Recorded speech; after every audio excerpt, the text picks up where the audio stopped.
तो बच्चों daily life में आपने ये बोलते हुए बहुत सुना होगा किसी को कि आज मेरे पास बहुत काम है, आज मैं काफ़ी बिजी हूँ, या फिर मेरे पास काम ही नहीं है, जिसको हम वर्क कहते हैं बच्चों। तो डेली लाइफ में ना ये जो वर्क का जो एक हमारा सेंसेशन होता है उसको हम कम या ज़्यादा करके फील करते हैं। बट बच्चों फिजिक्स में ना वर्क को एक फिजिकल क्वांटिटी के रूप में ट्रीट किया जाता है। और आपको पता होगा कि फिजिकल क्वांटिटी बच्चों वो क्वांटिटी होता है जिसको हम मेजर कर सकते हैं, जिसका कुछ वैल्यू होता है, राइट? तो hello everyone, welcome to MP science class. In this video, we are starting a new chapter that is work, energy and power and फिलहाल हम स्टार्टिंग में बच्चों वर्क एनर्जी के ऊपर डिस्कस करेंगे। तो बच्चों वर्क समझने से पहले हम एनर्जी के कुछ एग्जांपल्स को समझते हैं, क्योंकि अगर आप एनर्जी को नहीं समझोगे ना तो वर्क मतलब समझना बेकार है, आप ऐसा कह सकते हैं। तो पहले हम कुछ एनर्जी को समझेंगे और एनर्जी से हम वर्क को ना इंटर रिलेट करेंगे, क्योंकि बच्चों जैसे जैसे आप हायर क्लास में जाओगे, जैसे कि नेक्स्ट क्लास में जब आप जाओगे क्लास 12 में या फिर क्लास 11 में भी बच्चों, आप ना वर्क को एनर्जी के साथ हमेशा इंटर रिलेट करोगे, या फिर जहां भी आप वर्क करोगे ना वहां पे आप एनर्जी पढ़ोगे। So what is energy? तो बच्चों इसको ना हम एक एग्जांपल से समझते हैं। मान लो मेरे पास एक शीशे का ना स्लैब है बच्चों, एक कांच का स्लैब है, ठीक है? ये मान लो बच्चों कांच का स्लैब है। इस स्लैब के ऊपर ना एक आयरन का बॉल रखा हुआ है, ठीक है? एक छोटा सा आयरन का बॉल रखा हुआ है। तो इस बॉल के रखे होने से ये स्लैब नहीं टूटेगा, ये सिंपली रखा हुआ है सर, मतलब कोई फर्क नहीं पड़ रहा है, स्लैब नहीं टूट रहा है। लेकिन मान लो बच्चों अगर इस स्लैब को मैं ऐसे खड़ा कर दूं या किसी के सपोर्ट में इसको रख दूं, ऐसे पीछे की तरफ मैंने एक सपोर्ट दे दिया और मैं यहाँ पे खड़ा हो गया। मैं खड़ा होकर क्या किया, इस बॉल को अपने हाथ में पकड़ लिया और जोर से मैंने इस ग्लास स्लैब को मारा। तो मैं क्या देखूंगा कि ये बॉल मोशन करते हुए जाएगा राइट, और ये इसे टकराएगा और ग्लास स्लैब छिटक जाएगा या टूट जाएगा। ऐसा क्यों? ऐसा क्या हुआ कि जब ये बॉल इस ग्लास स्लैब के ऊपर में रेस्ट में था तो ग्लास स्लैब नहीं टूट रहा था, लेकिन जैसे ही मैंने ग्लास स्लैब को पकड़ के ऐसे करके मैंने मारा तो ये टूट गया। तो बच्चों ऐसा इसीलिए हुआ क्योंकि इस टाइम ये जो आयरन का जो बॉल है ना ये मोशन कर रहा है, और हमें पता है कि जब कोई बॉडी मोशन करता है ना तो उसके पास जो एनर्जी होता है बच्चों उसको हम कहते हैं काइनेटिक एनर्जी। क्या ये काइनेटिक एनर्जी इस आयरन बॉल को स्पेस से मिला, सराउंडिंग से मिला? Answer is no. ये एनर्जी बच्चों हमने उसको दिया, मतलब हमने उसके ऊपर कुछ काम किया, वो वर्क के कारण इस स्लैब में एक एनर्जी आया दैट इज काइनेटिक एनर्जी, और जिससे जाके जब वो टकराया तो ये कांच का स्लैब जो था वो टूट गया, मतलब आयरन बॉल में एनर्जी आई। मीन्स बच्चों आप वर्क को कुछ ऐसे डिफाइन कर सकते हो कि work is that process by which we can change the energy of body. ठीक है बच्चों, तो ये है हमारा नया unit work, energy and power. और आज के इस वीडियो में हम देखने जा रहे हैं बच्चों वर्क एनर्जी के ऊपर हम फॉर्मूला डिराइव करेंगे और देखेंगे कि वर्क का जो फॉर्मूला होता है ना Fs cos थीटा, जैसे आप थंबनेल में देखे होंगे, वो आता कैसे है। तो ये था बच्चों कुछ एनर्जी का एक एग्जांपल। मैं दूसरा एग्जांपल देता हूं। मान लो बच्चों एक फुटबॉलर है जो फुटबॉल खेलता है, ठीक है? तो अगर मान लो ये कांच का बहुत बड़ा स्लैब है, अगर मैं फुटबॉल को हाथ से ले जाकर अगर स्लैब में ऐसे करके सटाऊं तो स्लैब नहीं टूटेगा। लेकिन मान लो अगर वहीं पे कोई फुटबॉलर आता है, वो क्या करता है, इसको बहुत जोर से किक करता है, इस फुटबॉल को बहुत जोर से किक करता है और ये फुटबॉल उड़ते हुए जाएगा और इस ग्लास स्लैब से टकराएगा और टूट जाएगा। क्यों? क्योंकि मैंने इसके ऊपर फोर्स लगाया और इसमें डिस्प्लेसमेंट हुआ, जिसके कारण मैंने इसके ऊपर मतलब काम किया, और उस काम के कारण इसका एनर्जी में कुछ चेंजेस आया, ये मोशन किया, इसके पास काइनेटिक एनर्जी आया और ये जाकर टकराया और टूट गया। अब आपके मन में आ रहा होगा कि हम जब काम करेंगे तो एनर्जी कितना चेंज होगा। तो बच्चों ये हम पढ़ेंगे अगले वीडियो में, जहां पे हम देखेंगे वर्क एनर्जी थ्योरम। जो टोटल वर्क डन होता है ना, वो चेंज इन काइनेटिक एनर्जी के इक्वल होता है। वो हम अगले वीडियो में डिस्कस करेंगे। फिलहाल इस वीडियो में हम एकदम बेसिक चीजों पे ना डिस्कशन करेंगे कि वर्क कैसे एनर्जी से इंटर रिलेट है। तो ये था हमारा बच्चों 2 एग्जाम्पल। फर्स्ट में क्या था, एक आयरन बॉल था आयरन ग्लास स्लैब के ऊपर, वो नहीं टूट रहा था, मैं लेके मारा तो ग्लास स्लैब टूट गया। क्यों? क्योंकि मैंने उस आयरन बॉल के ऊपर काम किया, मैंने वर्क किया, दैट्स व्हाई उसका एनर्जी चेंजेस आया। पहले वो रेस्ट में था, वो एक पर्टिकुलर पोजीशन पे था, और हम जानते हैं कि बॉडी के पोजीशन के कारण उसमें पोटेंशियल एनर्जी होता है। मैंने उसके ऊपर काम किया, दैट मीन्स उसको काइनेटिक एनर्जी मिला, और वो काइनेटिक एनर्जी जब यहाँ से जाकर टकराया तो ये ग्लास स्लैब टूट गया। एंड सेकंड एग्जांपल ये फुटबॉलर वाला, जो आपको समझ में आया होगा। तो बच्चों याद रखना, पोटेंशियल एनर्जी पोजीशन के कारण होता है। जैसे मान लो ये मार्कर, मैं अर्थ सरफेस से जितना ऊपर इसको उठाता हुआ ले जाऊंगा ना, उतना ज्यादा इसके पास एनर्जी आएगा। ये याद रखना, पोटेंशियल एनर्जी बच्चों पोजीशन के कारण होता है, और काइनेटिक एनर्जी मोशन के कारण होता है। ठीक है, सो हम आते हैं अब वर्क के ऊपर। तो आपको इतना तो समझ में आ गया होगा कि जहां भी काम होगा वहां पे एनर्जी में चेंजेस दिखाई देंगे। तो बच्चों अब जैसा आप पढ़ते हो अपने किताबों में कि वर्क क्या है बच्चों, तो work is said to be done. Physics में बच्चों वर्क तब कहा जाता है जब बॉडी का डिस्प्लेसमेंट हो, displacement of body occurs under the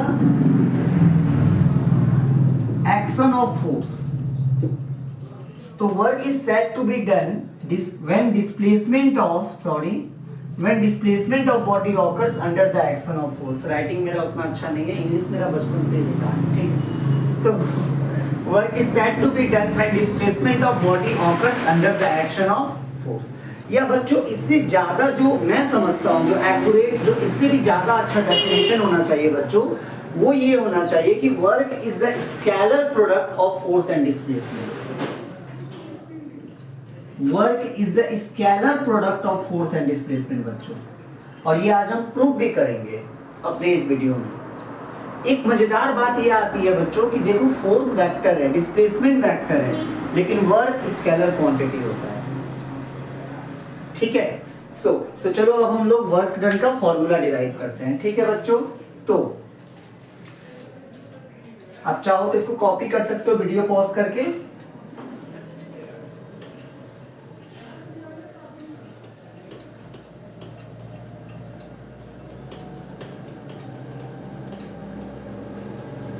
तो बच्चों मान लिया कि मेरा एक दोस्त है जो साइकिल पर बैठा हुआ है। मान लो बच्चों ये साइकिल है, ठीक है।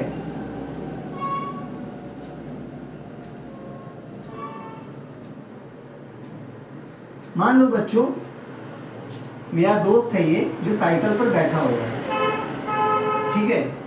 मान लो ये साइकिल पर बैठा हुआ है साइकिल चलाने के लिए, ये चला नहीं रहा है, ये बस साइकिल पर बैठा हुआ है, और मैं पीछे खड़ा हूं, मैं यहाँ पे बच्चों खड़ा हूं, मान लो, ठीक है। मैं क्या कर रहा हूं बच्चों, इस साइकिल को ना धकेल रहा हूं आगे की तरफ, मतलब मेरा जो फोर्स है वो आगे की तरफ है। ये इंसान, मेरा जो दोस्त है वो साइकिल पर बैठा हुआ है, उसका वेट होगा जो नीचे की तरफ काम करेगा, दैट इज mg। मेरा जो फोर्स है ना वो आगे की तरफ है, इस डायरेक्शन में है, ठीक है। मान लो मैं साइकिल को धकेलते हुए यहां तक ले आया, मान लो इतना डिस्प्लेसमेंट हुआ, ये डिस्टेंस को हम मान लेते हैं बच्चों s, ठीक है। अब ये साइकिल मतलब यहाँ पे आ गया, यहाँ पे अब ये साइकिल आ गया है, ठीक है। ये मेरा दोस्त और ये मैं, ठीक है, जो साइकिल को धक्का दे रहा था। मैंने बच्चों फोर्स लगाया F, डिस्प्लेसमेंट हुआ S, ठीक है। अब आप जरा सोचो, साइकिल मेरे कारण चल रहा है किस लड़के के कारण चल रहा है? लड़का तो बैठा हुआ है, मेरा जो दोस्त है वो तो साइकिल पर बैठा हुआ है, वो तो पैडल भी नहीं मार रहा है। ठीक है, तो मैंने अपने दोस्त से कहा कि तू जो आगे गया ना, तू जो डिस्प्लेस हुआ ना, वो मेरे कारण हुआ। अब वो मुझसे बहस करने लगा, नहीं मैं भी तो बैठा हूं, मेरा भी तो फोर्स काम कर रहा है। तो बच्चों आप कॉमन सेंस यूज करो कि ये जो साइकिल है वो आगे जो बढ़ा वो इसके वेट के कारण बढ़ा कि मेरे फोर्स के कारण बढ़ा? ऑब्वियसली मेरे फोर्स के कारण बढ़ा, क्योंकि इसका वेट तो नीचे काम कर रहा है ना। तो आप देख सकते हो कि फोर्स इनटू डिस्प्लेसमेंट, यहाँ पे जो हम वर्क बोलते हैं बच्चों, यहाँ पे एक बहुत इंपॉर्टेंट पॉइंट है जो नोट करनी चाहिए, एंड दैट इज फोर्स। वो वाला फोर्स हमें लेना है बच्चों जो डिस्प्लेसमेंट के डायरेक्शन में हो, याद रखना। तभी बच्चों हम वर्क को सिंपली फोर्स इनटू डिस्प्लेसमेंट बोल सकते हैं। हमें फोर्स का वो वैल्यू चाहिए, वो कंपोनेंट चाहिए जो डिस्प्लेसमेंट के डायरेक्शन में हो, तब हम बच्चों इसको लिखते हैं W is equal to F into S. मान लो अगर फोर्स का डायरेक्शन और डिस्प्लेसमेंट का डायरेक्शन अलग है तो क्या होगा, चलो देखते हैं। जैसे मान लो ये एक रोलर है बच्चों, रोलर, ठीक है, वो जो नहीं होता स्टेडियम में ऐसे घुमा घुमा के पिच को सपाट बनाते हैं, वैसा वो। ठीक है, तो मान लो बच्चों मैंने इसको फोर्स लगाया इस डायरेक्शन में, ठीक है, मैं उसको ऐसे करके खींच रहा हूँ, ऐसे करके, ठीक है, और ये रोलर जो है बच्चों वो आगे बढ़ रहा है। कितना डिस्प्लेसमेंट हुआ, चलो मान लिया S डिस्प्लेसमेंट हुआ। अब ये रोलर मान लो बच्चों यहाँ पे आ गया, क्लियर? अब ये बच्चों यहाँ पे आ गया, और मेरा जो फोर्स है ये डिस्प्लेसमेंट के साथ बच्चों थीटा एंगल पे है। तो अब हम क्या डिस्प्लेसमेंट, अब जो हम लोग वर्क कैलकुलेट करेंगे, सॉरी, वो क्या फोर्स इनटू डिस्प्लेसमेंट से कर सकते हैं? आंसर इज नो, क्योंकि आप देख सकते हो फोर्स और डिस्प्लेसमेंट अलग अलग डायरेक्शन में है। तो हम क्या करेंगे बच्चों, फोर्स वेक्टर है, we know that force is vector and it can be, इसको हम तोड़ सकते हैं, split into two perpendicular axis, right? जैसे हम स्केलर वेक्टर में पढ़ेंगे कि एक वेक्टर को हम हमेशा परपेंडिकुलर एक्सिस में स्प्लिट कर सकते हैं। तो मैं वहां पे यहाँ पे वही करूंगा। ये कौन सा कंपोनेंट हो जाएगा बच्चों, F sin थीटा, और जिसके साथ एंगल होता है ट्रिक के लिए आप याद कर सकते हो, this is F cos theta. ये ट्रिक है, जिसके साथ एंगल होता है वो कोसाइन कंपोनेंट होता है, और जो ऐसे एंगल नहीं होता वो साइन फंक्शन, ऐसा ट्रिक के लिए समझ सकते हो। तो देखो अब डिस्प्लेसमेंट के डायरेक्शन में कौन सा फोर्स है, ये है, ये तो परपेंडिकुलर है, ऊपर की तरफ है, ये तो रोलर के वेट को बैलेंस करेगा, रोलर का जो वेट है नीचे की तरफ ये उसको बैलेंस करेगा ना।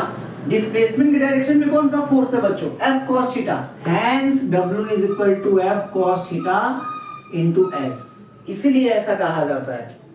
और हम जानते हैं कि अगर हमें कहीं पे ऐसा एक्सप्रेशन मिल रहा है तो हम बच्चों वेक्टर में स्टडी करेंगे, ये डॉट प्रोडक्ट है, मतलब फोर्स इनटू डिस्प्लेसमेंट का डॉट प्रोडक्ट। तो इसीलिए बच्चों ये डिराइव होके ऐसा आता है।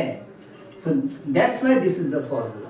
नेक्स्ट वीडियो में बच्चों हम एक न्यूमेरिकल भी सॉल्व करेंगे और वर्क करना कुछ कंडीशंस देखेंगे। जैसे मान लो क्या ऐसा हो सकता है कि फोर्स लगाया जा रहा है लेकिन डिस्प्लेसमेंट नहीं हो रहा है? हो सकता है, इस वॉल को धक्का देके देख लो, फोर्स लगा रहे हो डिस्प्लेसमेंट नहीं हो रहा है। क्या जीरो वर्क किसको बोला जाता है बच्चों? तो जीरो वर्क का ये भी कंडीशन हो सकता है कि मैं फोर्स लगा रहा हूँ डिस्प्लेसमेंट नहीं हो रहा है। एक और होता है बच्चों की मान लो फोर्स भी लग रहा है डिस्प्लेसमेंट भी हो रहा है बट वर्क जीरो है। तो इसका बच्चों बेस्ट एग्जांपल है जो क्लास 11 में पढ़ोगे कि एक कुली, जैसे मान लो एक कुली होता है जो सामान को माथे पे रखकर आगे बढ़ता है, तो ऐसा कहा जाता है कि वो कोई काम नहीं कर रहा है। क्यों? क्योंकि सामान उसके माथे पर है। जैसे मान लो ये बुक, क्लास 11 के क्वेश्चन में आप पढ़ोगे कि एक कुली कोई सामान को जब अपने माथा पे रख के आगे बढ़ता है तो वो कोई काम नहीं करता है। क्यों? क्योंकि मान लो ये बुक है, मैं जो फोर्स लगा रहा हूँ ऊपर की तरफ लगा रहा हूँ और डिस्प्लेसमेंट आगे की तरफ हो रहा है, राइट? तो फोर्स ऊपर, डिस्प्लेसमेंट इस तरफ, तो एंगल कितना हुआ बच्चों? 90 degree, cos 90 0, hence W is equal to 0। इसलिए कहा जाता है बच्चों कि जब कोई कुली अपने माथे पे सामान लेके आगे तरफ जाता है तो वो कोई काम नहीं कर रहा है। अगर तुम्हारे पापा घर में ऐसे ही सामान लेकर आए, कोई सामान उठाकर, तो मत बोल देना कि पापा आप कोई काम नहीं किए, फिजिक्स के पास हमें लगा देंगे 3-4 थप्पड़ खींच के। ठीक है? So thank you so much for watching.